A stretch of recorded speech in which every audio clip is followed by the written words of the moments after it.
Je dois vous faire un aveu. J'ai toujours été quelqu'un de curieux et je me suis toujours intéressé au vécu des personnes qui m'entouraient. Cela me permettait de mieux les connaître et de les découvrir, ce qui, j'en suis sûr, est un réflexe généreux. S'intéresser aux autres facilite les relations avec ceux-ci. En créant, en 2018, le podcast natif Les Interviews d'Eric Cooper, j'avais le projet de partager avec tous et toutes le voyage que je faisais en découvrant la vie et les réalisations des personnes qui, à mon micro, racontaient une histoire, leur parcours de vie ou leur création. C'est sur le ton d'une simple conversation que se déroulent les interviews d'Eric Cooper. Le décor est simple. La terrasse d'un café, un musée, un parc, une gare. L'ambiance parfaite pour permettre à la conversation de se dérouler aisément. Le seul témoin de ces mots échangés, c'est le micro qui restituera fidèlement les échanges et les bruits extérieurs. L'auditeur ou l'auditrice n'assiste pas à cette conversation, mais si il ou elle ferme les yeux, il ou elle sera à mes côtés et grâce à son imagination, suivra l'interview pour découvrir de façon virtuelle l'acteur ou l'actrice du podcast qui pourra être une personne connue ou inconnue. J'espère que vous aurez un plaisir certain à écouter ce podcast et que vous vivrez un moment unique et hors du temps grâce à celui-ci. L'actrice du podcast aujourd'hui, c'est Natalia Sereghina. Elle est originaire d'un pays où les hivers sont très rudes. Elle est maman 4 fois, elle est passionnée de moto et elle est aussi modèle photo. Et je vous propose de la découvrir parce que son parcours de vie est très intéressant. Au Russie, ma famille, c'est ma mère et ma sœur. Ma sœur, elle travaille dans le secteur de police. Et ma mère, elle est à la maison parce qu'elle est déjà en pension. Mon papa, c'était un acteur et producteur.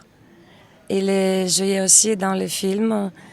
Et en même temps, il a fait des films, en fait. Et je parle quand même de l'époque. C'est pas comme maintenant. Il n'y avait pas toutes les technologies et c'était un peu autrement. Et il a fait aussi comme acteur lui-même. Et en même temps, il était producteur. Et en même temps, il a fait les films. Comme réalisateur. Voilà, réalisateur. Vous aimez le métier de modèle photo. Comment est-ce que ça a commencé ? Quelle a été la première expérience que vous avez eue ? Ça a commencé très simple. En fait, c'était rien prévu. Ça a commencé quand j'ai eu déjà... En fait, non. C'était longtemps. En fait, une fois, j'étais remarquée sur la rue par une modélière. C'est Gousseff. Je ne me souviens plus le nom. Il faut que je regarde parce que j'ai des plans. Et c'était une école de modèles, donc c'était pas loin de ma maison. C'était un hasard et ils m'ont proposé de faire... participer, passer faire l'école et me trouver jolie et tout. J'avais 16 ans. Donc, j'ai inscrit, je fais cette école, mais vu que c'est une modélière qui travaillait avec le cuir, des fashion cuir, et en fait, je n'ai pas continué la carrière comme modèle fashion podium parce qu'il a demandé des modèles très grand, très haut. Il a eu besoin pour sa collection. Et après que j'ai eu ce diplôme de cette école, je continue j'étais remarquée par un journal de Moscou. J'habitais au centre de Moscou. Et j'étais remarquée par un journal. Et après, tout doucement, contact par contact, j'ai eu quand même pas mal de projections. Je travaillais dans beaucoup différents endroits. C'est comme j'étais un visage de l'agence. Je fais des réclames sur télé, de couleur des cheveux, des bières. Je fais des vidéos électroniques, c'est comme pour le PlayStation, des genres comme ça. Je fais aussi Miss Dimovochka 2000. Dimovochka, on dit c'est une petite fille parce que je ne suis pas une femme de grande hauteur. Je fais 1m65 sans talons. Donc, c'était un concours où j'étais dans finale, dans les trois. Tout doucement, j'ai eu beaucoup de propositions. Je fais aussi des réclames de les ongles.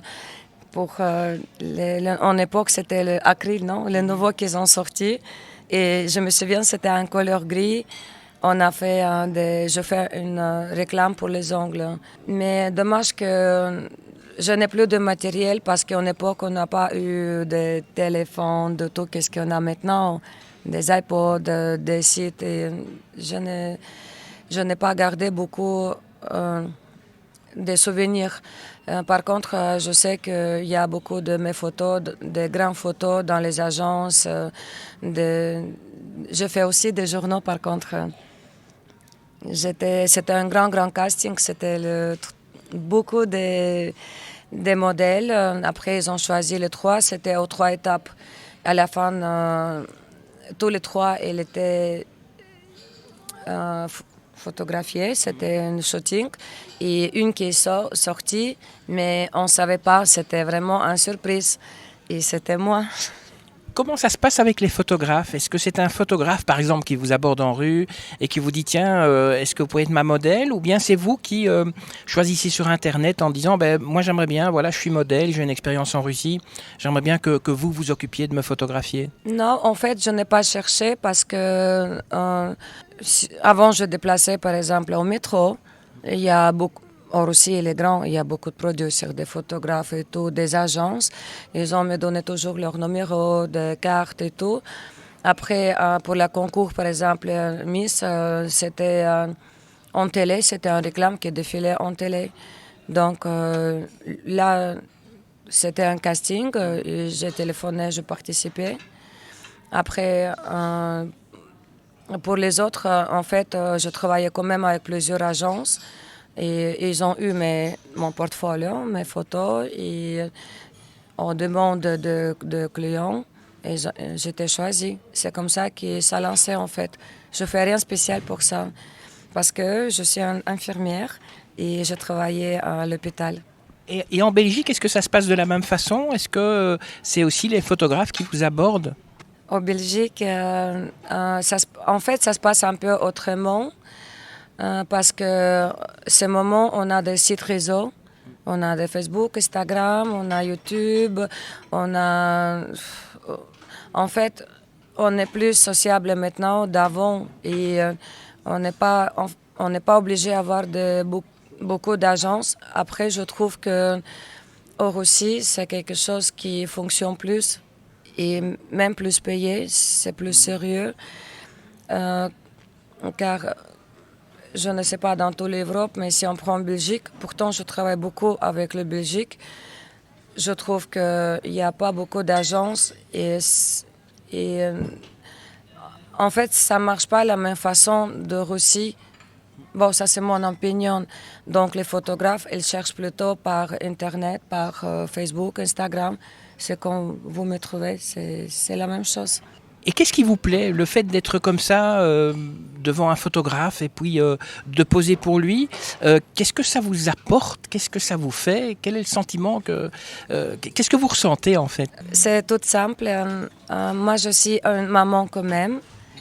J'ai 4 enfants et je suis maman célibataire, toute seule avec mes enfants. Donc, je fais quand même une vie de maman. Je ne peux pas dire que je suis une personne qui s'est investie dans son corps, qui fait des appareils, qui fait des soins, qui pense qu'à ça, qui fait du sport. Donc, je dois dire quand même merci à mes parents pour être comme je suis. Et je trouve que avec un moment, en fait, je suis divorcée il y a 9 ans. Et vu que mes enfants ils sont grandis, j'ai fait des photos comme tout le monde. J'ai mon site réseau et tout, Facebook, Instagram, des TikTok et tout. Et tout doucement, j'ai appris que j'ai jamais pensé qu'avec 4 enfants et tout, que je peux être encore intéressée parce que je n'ai plus 20 ans. Et j'ai vu que j'ai eu beaucoup de demandes, même à part des photographes, des personnes. Et j'ai beaucoup de compliments. Et une fois, je rencontrais un photographe à qui je mis quand même confiance et je le fais un shooting. Et j'ai vu que ça allait très bien. Euh, donc les personnes de mes followers, les personnes qui me suivent, en fait, ils ont demandé plus en plus. J'ai plus de followers, j'ai plus de personnes qui me suivent. Et je m'ai appris que pourquoi pas, d'accord, je suis maman, j'aurais fait ma carrière d'avant. Parce que, en fait, j'ai jamais cherché spécialement. C'est des personnes qui me cherchent. Et je trouve, et en fait, je trouve que je peux me permettre avec mon corps et ma façon d'être de faire encore des photos, des vidéos. Et je suis une personne ouverte, je suis une personne sociale. Je ne peur pas les caméras, je ne peur pas de parler à personne. Je suis très ouverte. Je suis une personne... j'aime tout, on dit j'aime tout, qu'est-ce qu'il bouge, on peut dire. Je suis une personne... En fait, j'ai besoin toujours d'un projet, j'ai besoin toujours avancer, j'ai besoin toujours faire quelque chose. Je ne peux pas rester juste d'accord, je suis maman. On a notre fonction dans la famille comme toutes les mamans, comme tout le monde. Mais pour moi, ce n'est pas assez en fait. Donc pour le photographe, si j'ai un lien avec un photographe, un feeling quand même, on ne peut pas travailler avec une photographe pour faire un shooting d'une heure, 2 heures. Mais si c'est vraiment un shooting avec un scénario, parce que ça existe, qu'on a un shooting, on a des 3-4 clichés, c'est tout, parce que c'est déjà tout fait. C'est pas à moi de travailler, j'ai déjà tout préparé, comment, quelle position, quels habits. Mais il y a des shootings où c'est à moi de réfléchir quel genre de shooting je voudrais faire. Voilà. Et vos enfants, ils pensent quoi de leur maman qui fait des photos? Est-ce que parfois ils regardent certaines de votre photos et ils disent « Ah, on aime bien celle-là » ou « On aime un peu moins celle-là » Mes enfants, ils sont très fiers de moi. Quand elle était plus petite, c'était un petit peu gênant pour eux, de l'âge de 12, 13, 14, parce que ses amis ils regardent. En fait, je pense que c'est une période adolescente encore, mais maintenant ils sont grandis. Donc, déjà, par exemple, j'ai 3 filles et un garçon. Et 2 filles de 17 et 15, ils sont très fiers parce qu'ils sont devenus déjà plus féminins, ils sont plus adultes et ils comprennent bien aussi que c'est bien pour eux parce que chaque enfant, je trouve, il est comme maman. Et je suis aussi heureuse que mes enfants aient appris des choses de moi parce que pour chaque maman, son enfant, elle est belle. Mais mes enfants, elles se sont aussi spéciales comme moi. Parce que je me sens spéciale quand je suis autour des personnes. Et ça, c'est vrai. Je ne vais pas dire que je suis une star, que je suis la personne... Ah oui, non. Je suis une maman, mais je suis une personne spéciale quand même. Parce que je ne fais jamais aucune des chirurgies, des choses spéciales. Je ne fais aucun des efforts pour être comme je suis. Et en fait, c'est ma vie. Et c'est mes enfants, ça c'est ma force. Comment vous faites avec le regard des autres? Parce que c'est vrai que vous avez un beau physique. Les femmes, elles sont jalouses de vous, les autres femmes? Je ne sais pas vraiment vous répondre à cette question, mais je pense bien sûr. Je pense parce qu'on voit ça sur plutôt le site réseau, sur les vues, sur ne pas avoir de likes, de commentaires. C'est plutôt toujours les hommes ou c'est 2-3 personnes qui sont vraiment des vrais amis, des vraies copines qui sont honnêtes. Parce que je sais pas, de 2000 vues à ma story ou si je partage une photo de 400 likes, j'ai 2-3 des filles qui peuvent me mettre un commentaire. Le reste, si vous verrez, il n'y a que des hommes. Mais après, comme je dis, moi, honnêtement, ça m'intéresse même pas qu'est-ce qu'ils pensent les autres. Ça m'intéresse qu'est-ce que je pense moi et mes enfants. Parce que les gens, les personnes, les gens, ils aiment parler. Et on dit comme ça, si ta vie elle est intéressée, ça se parle. Et c'est bien ça, parce que si quelqu'un parle dans mon dos, ça veut dire que je suis devant. Et je ne fais pas trop attention parce qu'on est obligé d'avoir des choses et bien et mal. Ça veut dire on n'est pas parfaite. Il y a des personnes qui m'aiment bien, il y a des personnes peut-être qui ne m'aiment pas. C'est tout à fait normal. Mais ça ne m'intéresse pas honnêtement qu'est-ce que pensent les autres de moi. Les commentaires des hommes, est-ce que parfois ils vous énervent? Oui, parfois ils m'énervent beaucoup. Il y a plutôt sur Instagram, parce que Instagram, j'ai un compte professionnel, j'ai un compte privé. Et avec, il y a des commentaires. Oui, en fait, il n'y a pas de commentaires incorrects, mais commentaires un peu avec les petites images, des choses un peu qui rapprochent quelque chose. Et il y a des personnes, j'ai jamais eu, en fait, je filtre pas commentaires, je le garde parce que on doit avoir des, c'est normal, on ne peut pas être aimé par tout le monde. Et on a des choses bien et mal. Donc, je ne supprime pas. Bien sûr, s'il y a quelque chose vraiment qui est incorrect vers moi, de toute façon, c'est le site réseau qui gère ça aussi. Vous aimez la musique? Et si oui, quel genre de musique est-ce que vous écoutez? Ah, j'aime beaucoup la musique. En fait, j'aime beaucoup de musique relax parce que ça, c'est dans mes moments où je peux me détendre, réfléchir. Vraiment, j'adore tout ce qu'il y a, méditation, des genres comme ça, comme Bouddha Bar aussi, des Cafés Del Mar. Mais j'adore aussi le rap, hip-hop, donc les pop music. Et je danse aussi, en fait. Et j'aime beaucoup, si je vais aux boîtes, discothèques, de parfois faire des petites danses de rap, hip-hop, d'être montré, voilà, comme sur les photos, être un peu remarqué. Si je devais vous inviter au cinéma, quel film est-ce que vous aimeriez bien aller voir? Les films action, quelque chose action, ou marrant,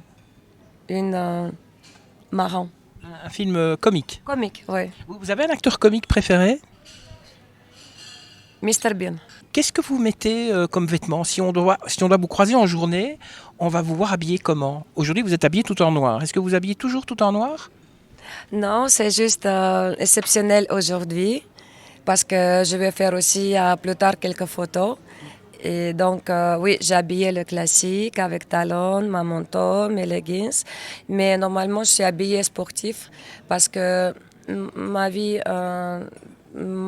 familiale, ma vie travail familiale, je suis sportif. Je ne peux pas me permettre de mettre talons tout le temps, des robes, des jupes parce que j'ai un travail où je mets le jean, où je mets pantalon. Et après, quand même, je suis un motarde, j'ai une moto. Et parfois, je prends la moto. Souvent, je déplace aussi en moto. Donc, je suis sportif. Vous me verrez avec des baskets, des jogging, des vestes, des sportifs, oui. Oui. On précise que le métier de modèle, vous ne le faites pas donc à temps plein. Bah non, non. Qu'est-ce que vous aimez bien manger? Imaginons que vous faites une pause et que je vous propose un morceau de chocolat, un morceau de pizza ou une salade de fruits. Vous allez prendre lequel des trois? Morceau de chocolat. Donc vous êtes gourmande alors? Oui, exactement. On avait parlé des films, de la musique. Est-ce que vous lisez parfois? Très rare. Avant, oui, parce que je n'ai pas beaucoup de temps lisais un livre, mais je regarde plutôt le livre électronique. Entre-temps que je fais quelque chose, j'écoute. Donc, ça me permet, même dans la voiture, d'écouter un livre. Bien sûr que ce n'est pas la même chose, lire et écouter, je suis d'accord. Quelle est la ville où vous aimeriez vivre? Quelle est la ville où vous rêveriez de vivre? Où je voulais bien vivre, en Suisse, mais je sais pas, Suisse. Est-ce qu'il y a des choses que vous rêveriez de faire? Trois choses que vous rêveriez de faire? Je voudrais bien partir une fois, parce que jamais j'étais en fait aux vacances au Dubaï. Oui, j'aimerais bien. J'aimerais bien monter un petit avion jet privé parce que je suis très intéressée à comment il fonctionne le système d'avion. En fait, je suis passionnée beaucoup à mécanique comme les voitures et motos, vu que j'ai des voitures et motos. Et je m'occupe moi-même. J'aime participer sur les travaux et je suis beaucoup intéressée. En fait, c'est ça de livres. Mais bon, à nos jours, comme je dis, on regarde, on fait plus, on n'a plus le même temps, on n'a plus le même rythme avec ces réseaux sociaux.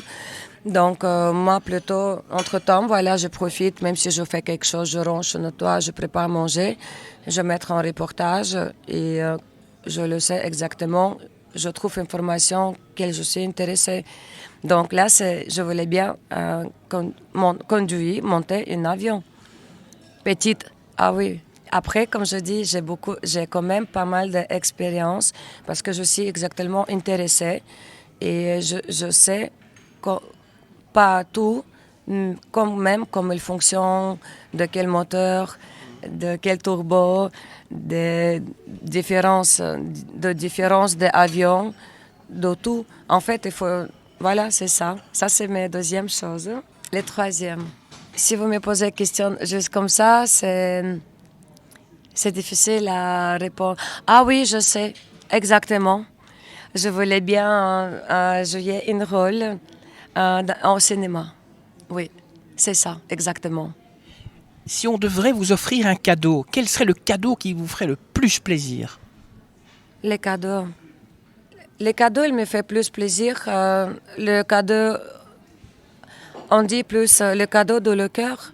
Je ne vais pas dire de l'amour, de confiance, non. Mais les cadeaux, on ne peut pas. Pour moi, un cadeau, c'est pas parce qu'il coûte cher ou il coûte pas cher. Après, ça dépend de la personne qui me fait ce cadeau. En fait, je ne peux pas vous dire comme ça. Bien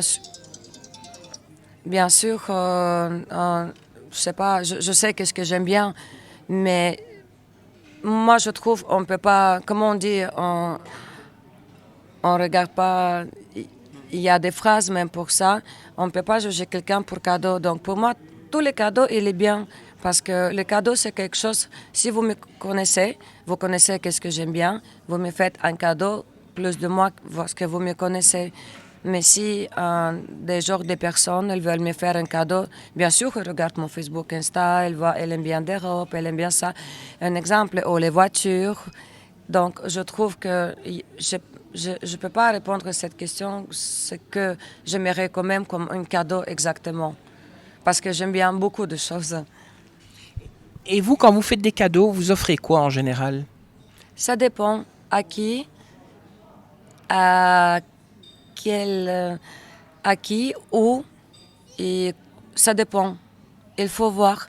Ça dépend de la personne aussi. Est-ce que c'est une amie?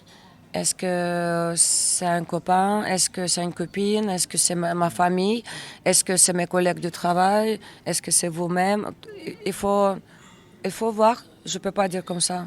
Vous avez des filles, hein, vous me dites, si vos filles viennent vous trouver en disant, voilà maman, j'aimerais bien être modèle photo, quels sont les conseils que vous pourriez lui donner à vos filles pour être modèle photo? Et d'ailleurs, ces conseils pourraient s'adresser à toutes les filles qui ont envie de se lancer là-dedans. Les conseils, il est simple, il faut juste rester à toi-même. Il faut aimer ce que tu fais, ça c'est très important. Il ne faut pas se fermer, se poser des questions, se crypter. En fait, ça c'est quelque chose que tu dois aimer. Tu ne peux pas être une jolie, en fait, une jolie femme. C'est pas parce qu'elle est jolie, parce qu'elle a de belles formes, ou elle est mince, ou même si elle est formée. Une jolie femme, ça doit dégager quelque chose. C'est quelque chose de naturel aussi. Et un conseil, il ne faut pas être stressé. Il ne faut pas s'énerver, il ne faut pas poser des questions, il faut juste être naturel et travailler, voilà, comme on fait une interview, on discute dans les photos, mais c'est aussi en éducation, en attention en photo. Éducation, ça veut dire que, je sais pas, il faut que vous travaillez. Vous faites différentes positions, entre-temps qu'il y a plusieurs décliches. Vous n'allez pas dire qu'est-ce que je dois faire, comment je dois faire, est-ce que ça va. Mais parfois, attention, vraiment les producteurs ou photographes, imaginez exemple, j'ai une invitation, un exemple pour faire une photo sur la moto, voilà. Mais vu que je suis motarde, déjà je sais positionner parce que c'est quelque chose d'origine, parce que je conduis en moto. Donc, c'est pas difficile de faire un shooting parce que d'origine, je suis déjà sur moto. Mais une modèle, elle peut aussi faire ça. Mais en fait, ça va pas peut-être même dégager la même chose parce que la personne qui est là une moto, c'est pas un lien, il n'y a rien à voir. Et il faut avoir un lien. C'est pour ça qu'il y a des modèles qui, par exemple, travaillent en lingerie, il y a des modèles qui ne travaillent pas, il y a des modèles que de sport, il y a des modèles... En fait, on peut parler beaucoup de ça parce que c'est pas chaque modèle, elle travaille dans tout. C'est pas chaque modèle, non. Il y a des modèles qui font que modèle sport. Il y a des modèles fashion, il y a des modèles portrait, il y a des modèles que pour podium. C'est déjà... Donc, ils ont... On dit qu'une modèle de 1m80, 85, 90, bien sûr, pour podium. Mais pour les photos, en fait, c'est plus les photos fashion, mais ça ne donne pas la même chose d'un modèle photo, modèle plus petit, modèle qu'on peut prendre avec le cadre et tout. Une dernière question, parce que malheureusement, l'interview se termine. Est-ce que, en démarrant cette interview, vous vous êtes dit, il y a une question, j'ai vraiment pas envie qu'il me la pose, et ce serait quoi comme question que vous n'auriez pas eu envie que je vous pose? C'est une bonne question. Je sais. En fait, c'est une bonne question. Je sais. Répondez-vous moi-même, dites-moi. Mais non, c'est à vous à répondre. Est-ce qu'il y a un sujet que vous n'auriez pas eu envie que je vous parle, dont je vous parle par exemple? Plutôt, ouais, honnêtement, oui. Dites. C'est le sujet de ma vie privée. Qu'on n'a pas abordé, qu'on n'abordera pas. Voilà, exactement. Ça y est, c'est fini. Merci Natalia d'avoir répondu à mes questions. Si vous le souhaitez, vous pouvez bien sûr suivre Natalia sur les réseaux sociaux. Elle est sur Instagram et sur Facebook. Alors comme d'habitude, vous savez, vous qui nous écoutez, en fin de chaque podcast, vous avez une petite mission. La première, c'est de liker ce podcast si vous l'avez aimé. Vous pouvez aussi le partager sur tous vos réseaux sociaux. Et vous pouvez aussi vous abonner à ce podcast pour être tenu au courant avant tout le monde de la publication du prochain podcast. Laissez-nous bien sûr aussi un commentaire si vous le voulez. Allez, sur ce, je vous dis merci de nous avoir écoutés. Je vous dis que la force soit avec vous et avec tous les autres. Et puis à très bientôt.